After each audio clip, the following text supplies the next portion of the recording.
دباغ سخ کلی گل نادی سخ کلی گل نادی داد مدینه دباغ سخ کلی گل نادی سخ کلی گل نادی یا نند مدینه دباغ بوی دغا گل نکڑا داد د جانان کله ډیر دې دن نکڑا داد د جانان کله ډیر دې دن نکڑا داد مدینه خله هر خط سیل نکڑا داد د جانان کله ډیر دې دن نکڑا داد د جانان کله ډیر دې دن نکړه شمس الرحمن جی داد مدینی مزی داد مدینی مزی ولو شمس الرحمن جی داد مدینی مزی داد مدینی مزی بلدشن گنبد سراخ کلی دروزی مزی کلی دروزی مزی ولو بلدشن سورہ نساء پنځمه سپاره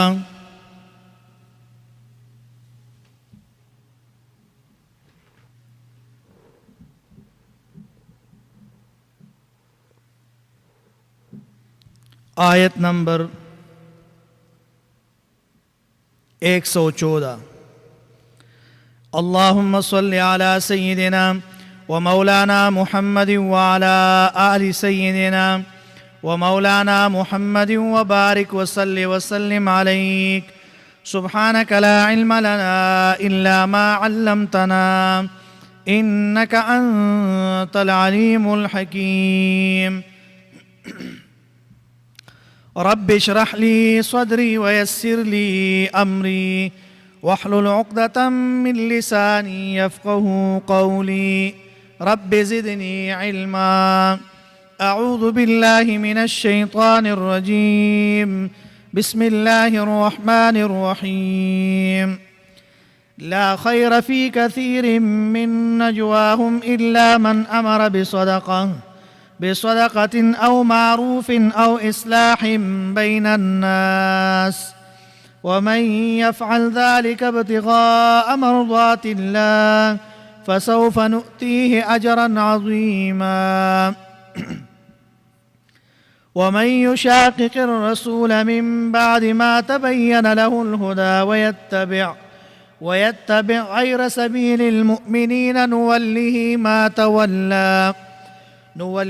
ما تولى ونسليه جهنم وساءت مصيرا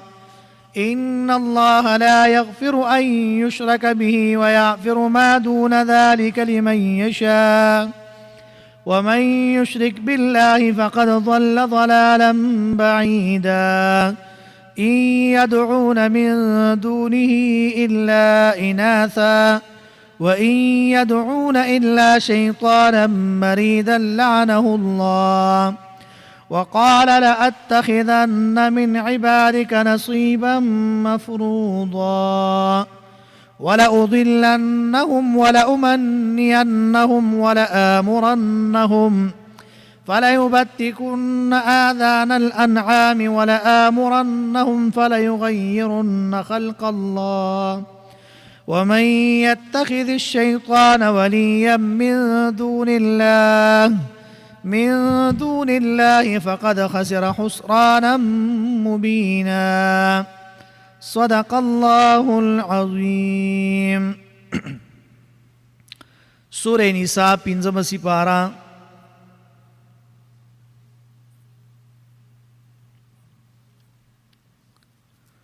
آیت نمبر 114 اللہ فرمائی لا خیر فی کثیر من نجواہم یعنی نشتر اس خیر فی کثیر پڑیر من نجواہم مشورو ددئی کے نو فی کثیر دا دلیل په طریقې د مفهوم د صفت سره چې په لږو بعضې اقسامو د جرګو کې خیر شته دی خو په ډېرو کې د دې منافقانو نشته. من نجواهم، نجوا په لغت کې پټ راز دی په منځ د دوو کسانو کې. امام زجاج رحمت الله علیه فرمایلی دي چې نجوا دا ده چې دوه تنه یا زیات کسان هغه ځان لشي د خلکو نه جدا شي او کچره هغه پټ وي او که ښکاره وي خو چې صرف ځان لشي دې ته نجوا ویلی شي. په سوره مجادله کې هم راغلی دی، هلته الله فرمایي اذ هم نجوا، نو فرمایي الا من امر بصدقه او معروف، یعنی الا من امرا مگر هغه امر کوي چې د بصدقه په صدقې سره او معروف یا په ښې طریقې سره. نو امر بصدقه او معروف په امر سره مراد چې دا تیزی ورکول دي، او صدقتون یعنی فرض او نفل دا دواړو ته شامل ده. او معروف چې دی نو دا هر نیکۍ ته دا شامل دی. لکه حدیث کې راغلی دی چې د مسلمان رور سره په روغ تندي باندې تاسو مخامخ شئ، نو چې کله ته مسلمان رور سره په روغ تندي باندې ملاو شي نو دا معروف دی. علامه علوسی رحمت الله علیه فرمایلی دی چې معروف هغه قول او پیل دی چې په دلیل شرعي سره د هغې یعنی ثواب هغه ثابت وي. نو ټول اقسامو د نیکۍ ته دا شامل دی. لکه مثال ګوره چاته قرض ورکول، یا د محتاج سړي سره امداد کول، یا بیلارې سړي ته لار خول، دا ټول په دې کې راځي الا من امر بصدقه او اصلاح بین الناس، یا اصلاح په مابین د خلکو کې. نو اصلاح دلته عامه ده په باره د وینو او په باره د مالونو کې او په باره د عزتونو کې او د مسلمانانو په منځ کې په هر اختلاف کې اصلاح راوستل، دا الله فرمایي چې دا ښه کار دی. او اصلاح بین الناس یا اصلاح په مابین د خلکو کې. نو ګوره که چېرې خپله مابین کې دا خلک جګړې کوي، الله فرمایي تاسو پکې څه وکئ، یعنی تاسو په دې کې چې دی نو اصلاح پکې راولي. د دې خلکو په مابین کې کښېنئ، د روغې خبرې پکې وکئ، د شرارت خبرې پکې مه کوئ، د رواني خبرې پکې مه کوئ. انو نن سبا په جرګو کې ولې خیر نشته دی؟ د هغې وجه دا ده چې دغه خلک چې دي نو هر سړي پکې خپل هغه مطلب چې دی نو هغه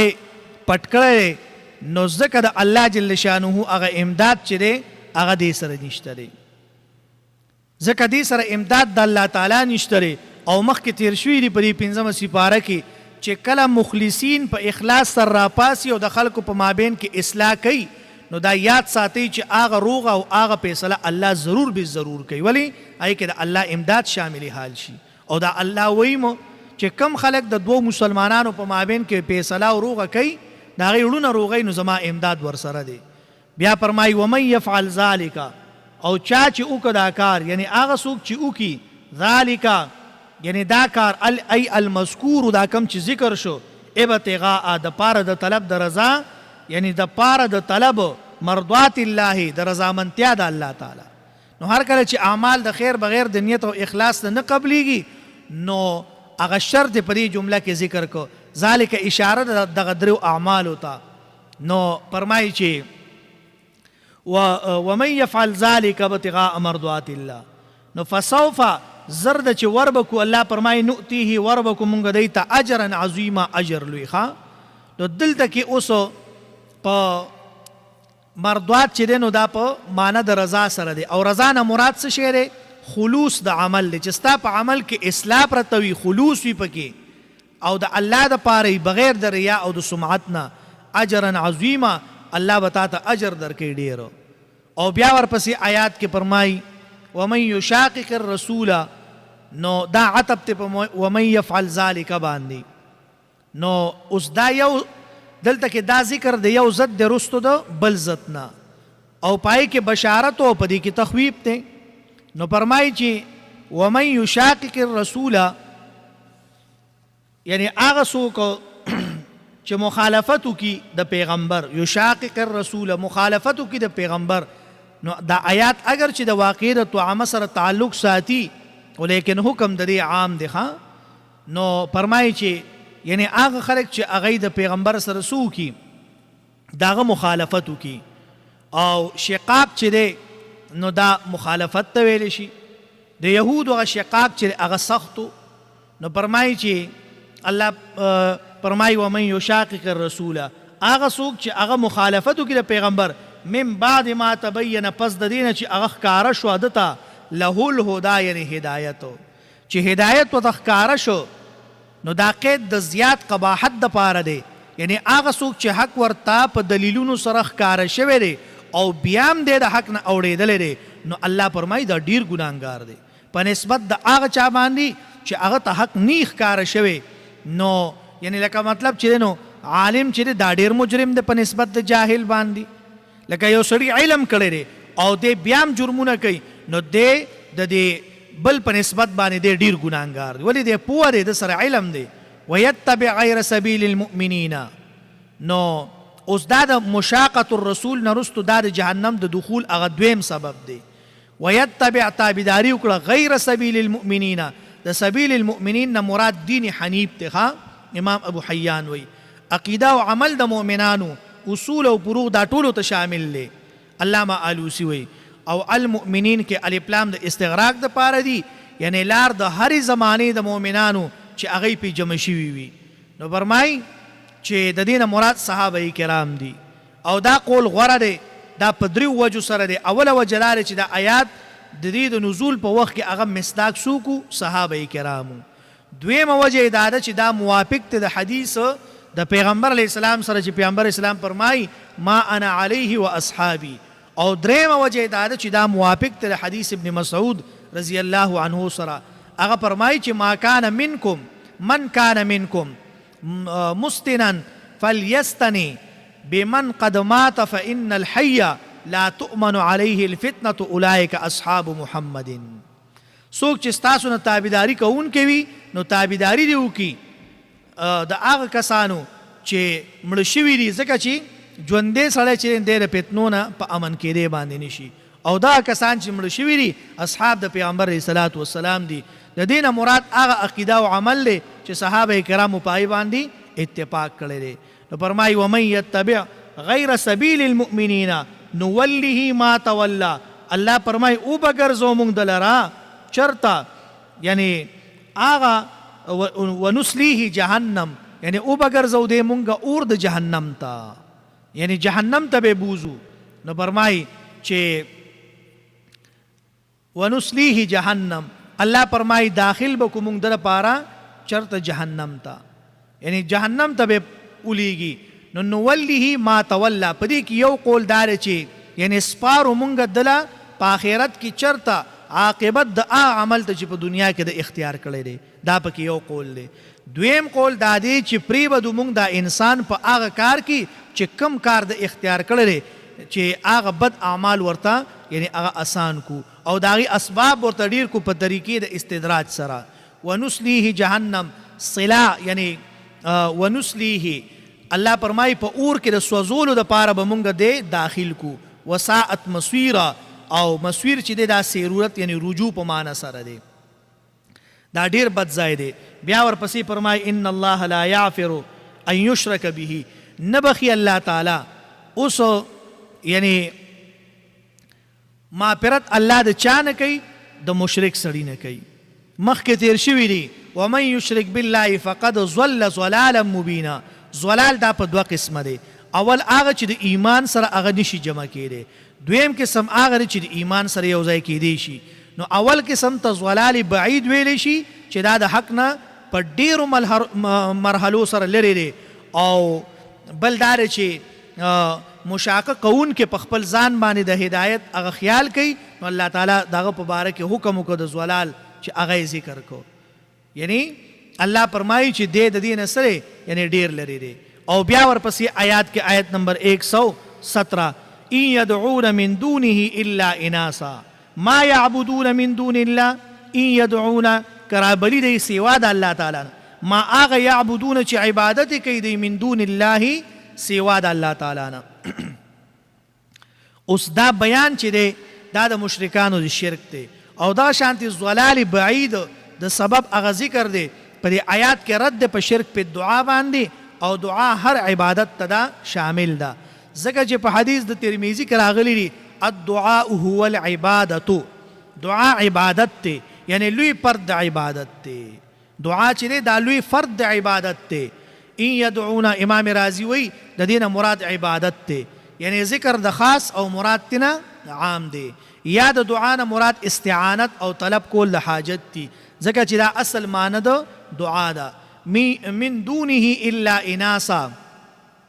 د دې په تفسیر کې ډېری وجې دي من دونه الا اناسا اول وجه دا ده ابن ابي حاتم د حضرت عائشه رضی الله عنها نه روایت هغه ذکر کړی چې د دینه مراد اوسان او بوتان د دی دا د دې یو وجه ده او اکثر د دې هغه وجه دا چې د دې نمونه هغه مؤنثو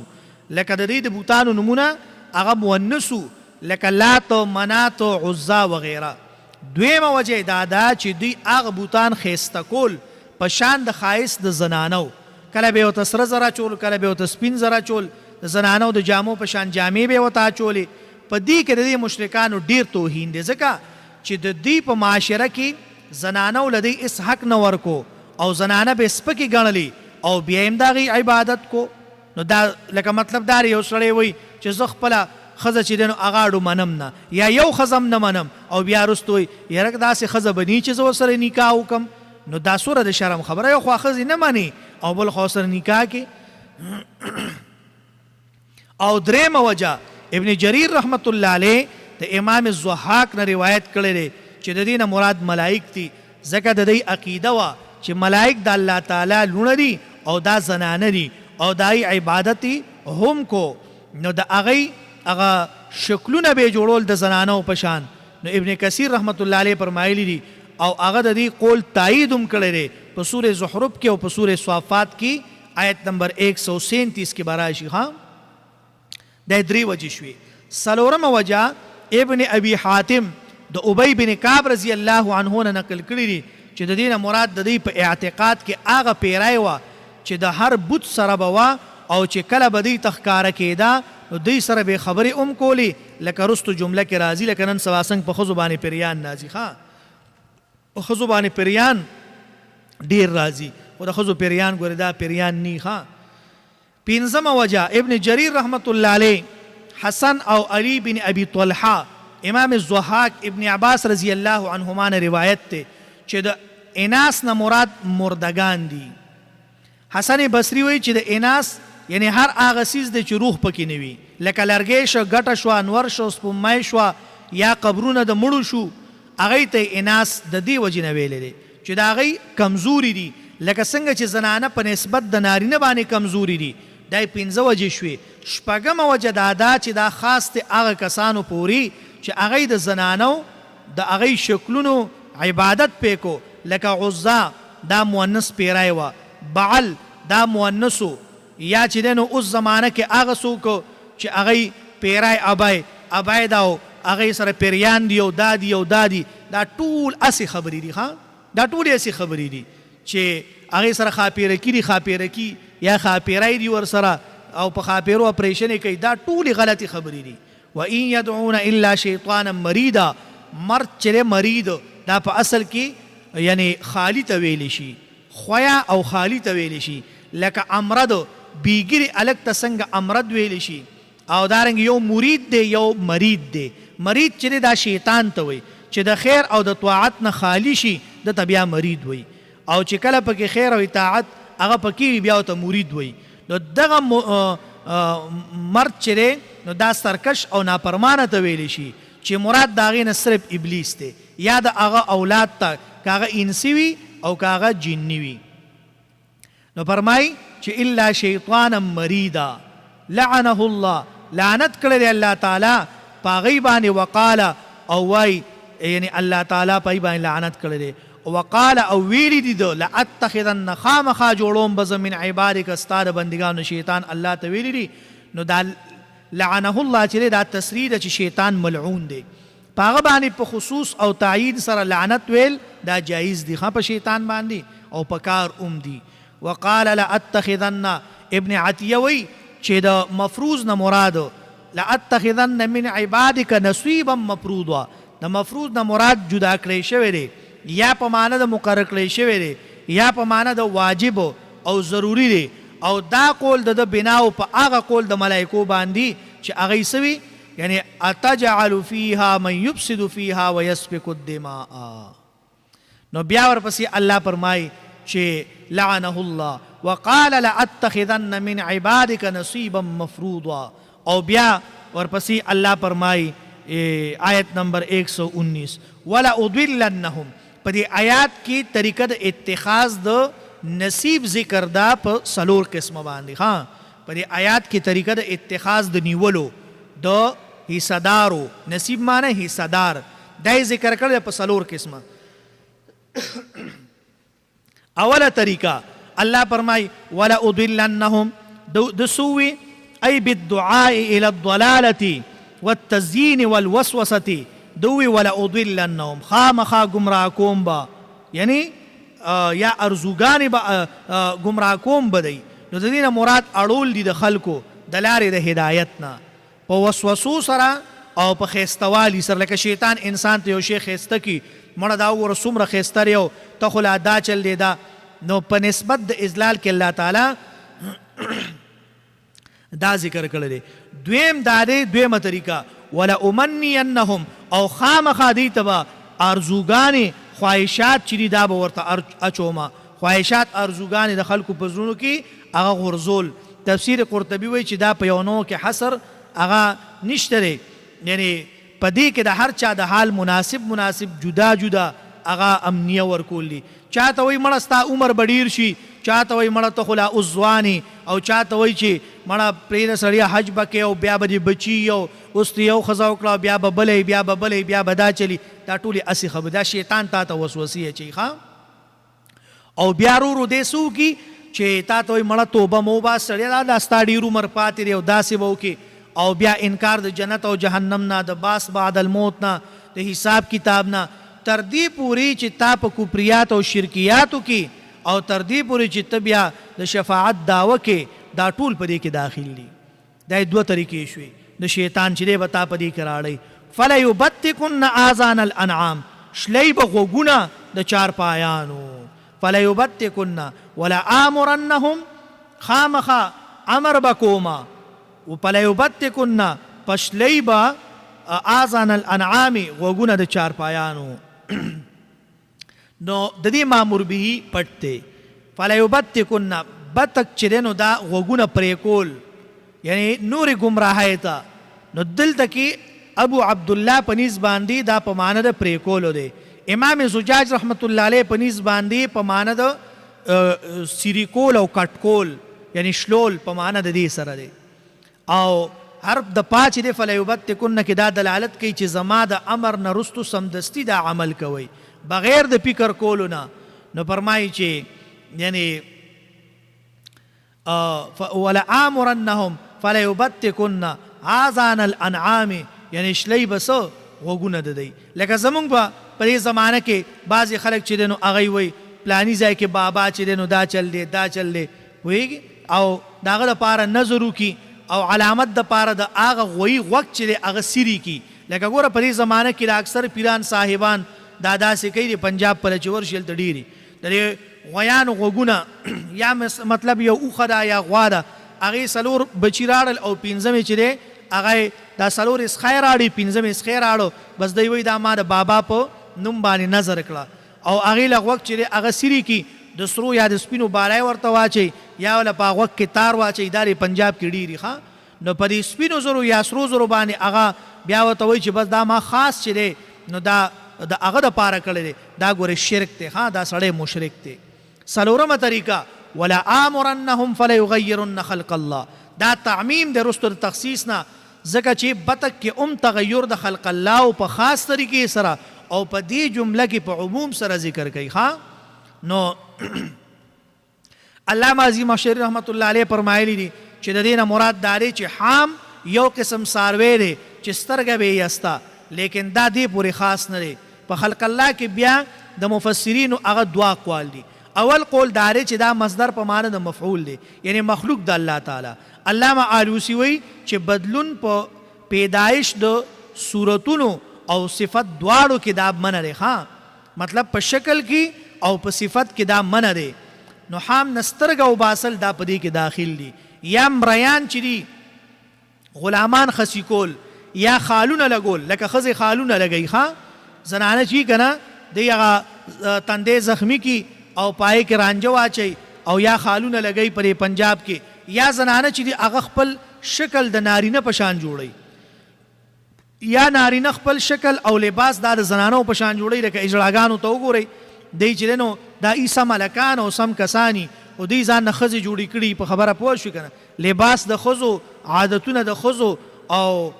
خلق پدې دغه باندې اخته شوی. په خبره پوه شو. نو فرمایي چې دا ګوره دا سخ ګناه دی. فلیغیرن خلق الله، چې ته خامخا په هغې کې بدلون ګوره الله ته څنګه پیدا کړی او ته پای کې بدلون راولي.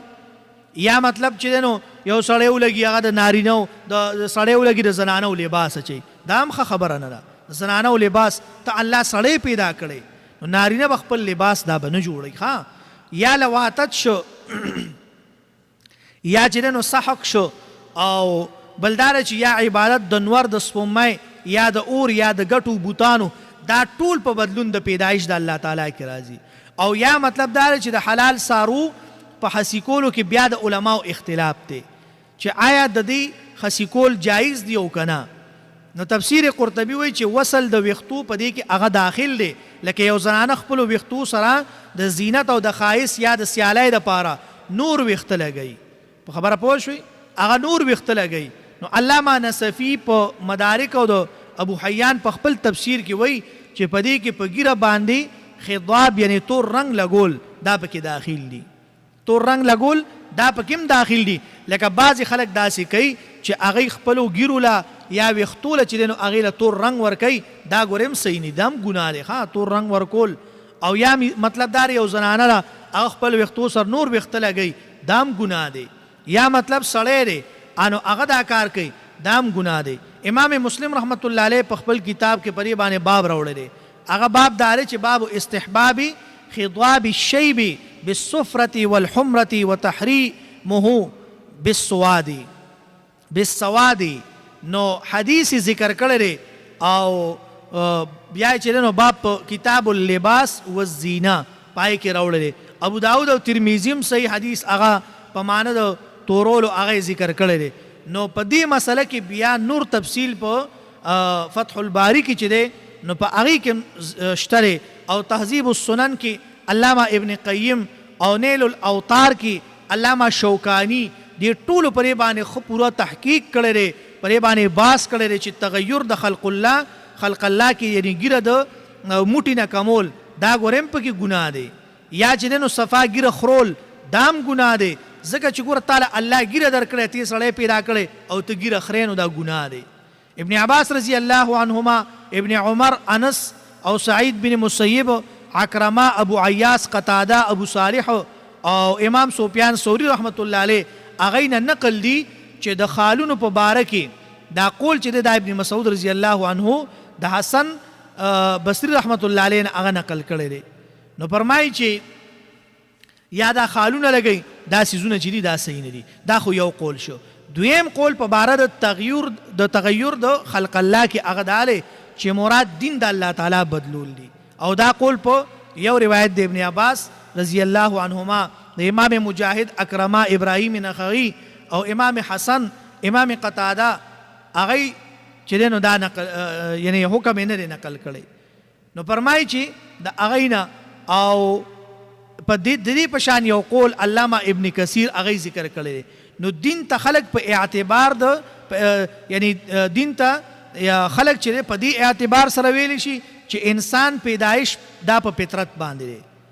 نو لہذا چې دین ادا دی وی چې خلق په دې معنی سره دا نه دی چې دین دا مخلوق دی، ځکه چې دین دا په اصل کې قرآن دی او قرآن مخلوق دی نه. نو صاحب د لباب وی چې بدلول دین دا په دوو طریقو سره دی. اول دا چې الله تعالی انسان په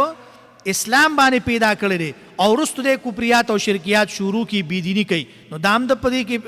خلق الله کې چې دنو دغه بدلونی پکې وکړو. او دویم دا دی چې د دینه مراد بدلول د حرام دی په حلال او د حلال په حرام باندې لکه یو شی الله حلال کړی او د حرامي یو شی الله حرام کړی او د حلالي نو دا ټول په دې کې دا داخل دی او د نه ځان ساتل دا پکار دی نو فرمایي چې چا دا کار وکړو نو ومن يتخذ الشیطان یا اونیو نو په دې جمله کې تحذير دی د الله تر طرف نه بندګانو تر اتباع د شیطان نه رستو د ذکر دو عزم د اغینه په گمراه کولو د خلکو سره امام مقاتل وی چې د ولینا مراد دلته کې ولی من دون الله مراد تینا الله تعالی دی یعنی اطاعتی مطلقه د هغه کوي او ابو سلمان وی چې دلته د ولیا په معنا د دوست سره دی نو ولیا فقد خسر خسرانا مبینا نقصان کې پریوته نقصان یعنی ښکارا الله دې په نقصان کې وګرځو خو څنګه ښکارا نقصان یعدهم ویمنیهم او دارنګ الله فرمای یعدهم یعنی وعده کوي شیطان دی سره ویمنیهم او امیدونه اچي دیتا وما یعدهم الشیطان وعده نه کوي شیطان دی سره الا غرورا مگر ګوره دا دوکه چې دا د سره دا د پریب دا او دا د نقصان دا او بیا ورپسې فرمای چې ویمنیهم وما یعدهم الشیطان اولئک مأواهم جهنم الله فرمای دا خلق د دې د پاره ځای څه شی دی جهنم دی ولا یجدون او نه به مومید عنها د دې دوزخ نه محیص زائد اخلاصي دې د پاره بل زائد اخلاصي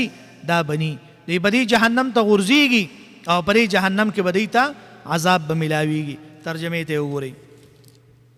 فرمای لا خیرا یعنی نشتره اس قسم خیر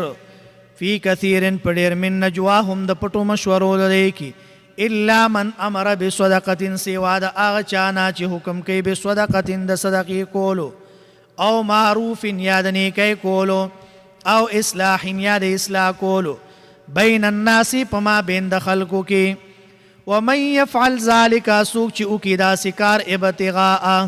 د پاره د حاصلولو مرضات الله د رضامندیا د الله فسوف نؤتيه الله فرمای زرد چې وربکو مونږ دتا اجرا عظیما اجر ډیر لوی ومن يشاقق الرسول سوق چې مخالفت کوي د پیغمبر من بعد ما تبین پس د دینه چې خکار شو له دتا الهدى هدایت ويتبع غير سبيل المؤمنين روان بشي په بل لارا سیوا د لارې د مسلمانانو نه الله فرمای نو ولیه وا بړو مونږ دلارا ما تولا یعنی کم خوا چې اوړي دی ونسلیه داخل بکو مونږ د پاره جهنم تا وساءت مسویرا او ډیر بد زید ورتلو ده ان الله بشک الله تعالی لا یغفرون بخی ان یشرکا دا چې شرک وکړي شي به الله سره ويغفر ما دون بخي گناهونه چې کم دي ذالک د دینا لمن یشاء د چار پاره چې اوغواړي ومن یشرک بالله او سوق چې شرک کوي الله سره فقد ضل یقینا گمراه شاغه ضلالا بعیدا په گمراهی لري سره ان يدعون من دونه او نرا بلیدی من دونه سوا د الله نه الا مگر اناسا یعنی خز معبودی چلات و منات تی عزا دا اغا پیرائی دا و این یدعونا او نرا بلیدی الا شیطانا مگر شیطان مریدن سرکشا لعنه الله لعنت کردی اللہ پاق باندی وقال لأتخذن او ویلیو شیطان لأتخذن خام خازب اخلما من عبادک دا بندگان استانا نصیبا یو برخا مفروضان مقرر شوی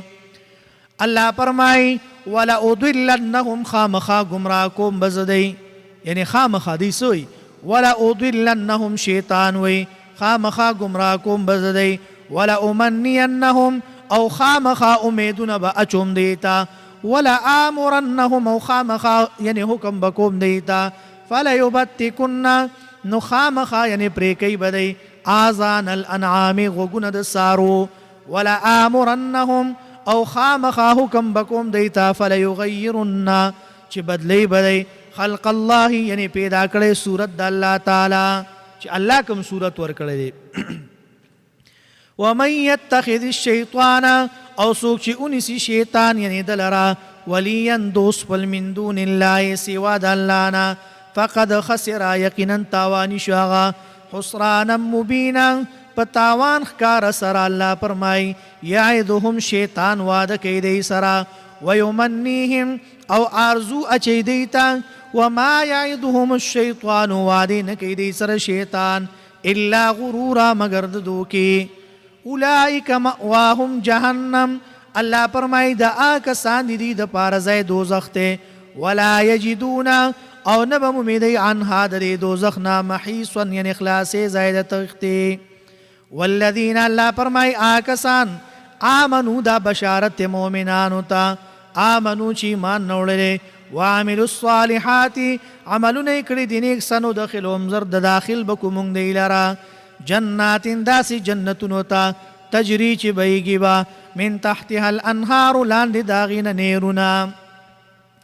خالدین فیہا ہمیشہ بوی پائے کہ ابداً یعنی تل بوی ہمیشہ بوی وعد اللہ حقا او وعدہ کردہ اللہ تعالی یقینی حقا حق وعدہ یقینی دا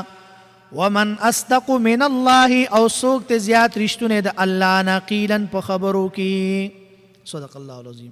آمین الحمدللہ رب العالمین والعاقبۃ للمتقین والصلاة والسلام علی رسولہ محمد وآلہ واصحابہ اجمعین یا اللہ زمون دا طول گناہونا معاف کی اللہ چکم صغیرہ کبیرہ گناہونا دی اللہ پا طول بان نافی کلم راکاگی اللہ مونگ چی سوی سمواوری دل اللہ پر یہ بانی مونگ تل عمل کولو توفیق راکی اللہ زمون دا طول مشکلات حل کی پریشانیم ختم کی اللہ مصیبتنا تکلیفنا رانا لرے کی سور بیماران دی اللہ طول تا شفاء کاملہ عاجلہ نصیبہ کی اللہ سور مسلمانان وفات شوی دی نن یا پرون بلرز اللہ دا طول مسلمانان قبرون دا نور نڈک کی اللہ دا جنت دا باغچونے باغچیو گرزے کہ پا ہر ځای کی ہر کلی کی ہر کور کی ہر محلہ کی اللہ دا طول قبرون اللہ دا نورنا ڈک اگرزے اللہ دا جنت دا باغچونے باغچیو گرزے اللہ زمونگ پا حال باندے رحمو کے اللہ زمونگ دا سی راضی شی چی اللہ چرم زمونگ نا ناراض مشی اللہ چرم زمونگ نا ناراض مشی اللہ چی سور مسلمانان قرآن کریم اللہ مونگ سر اوری اللہ زدکیے ویے اللہ دا قرآن کریم دا ثوابونا اللہ مونگ طولو تراکی اللہ مونگ دا دین دا خدمت دا پارا تر مرگ پوری اللہ مونگ قبول و منظور اگرزے اللہ پر ایلک خدمت بانی تا زمونگ نرازی شی اللہ مونگ تا مزید دا خدمت کولو توفیق راکی اللہ جی سورہ مدارس مراکز خانقاہونا جماعتونا دی اللہ طول کامیاب کی اللہ دا طول حفاظت تو کے سمر علماء کرام دی سمر دینی مدارس دی اللہ سورہ پدے کے طلباء کرام دی اللہ خصوصاً زمونگ دا مدرسی سورہ طالبان طالبات دی اللہ دا طول تا علم وحبی ورکی اللہ دا خپل علم نور تا علم ورکی اللہ دا دے طولو پا عمرونو کی برکت واچے پا کورونو کی خیر راولی والدینو تا عمرونو دراز ورکی اللہ سمرہ اساتذہ کرام دی مونگ سر اللہ دا طولو پا عمرونو کی برکت واچے اللہ دا طولو استاذانو اللہ چی سکسم ضروریات تی اللہ برابر کی اللہ زمونگ دا طولو مشکلات حل کی پریشانے ختم کی مصیبتنا تکلیفنا رانا لرے کی وصلی اللہ تعالی علی خیر خلقی محمد وآلہ وصحبہ اجمعین کلیوال دا پیغمبر و مسور ازی زمازل یو بیاز غیا سر گلابو زمازل یو بیاز غیا سر گلابو زن زخم خنجر و مسور ازی کلیوال دا پیغمبر و مسور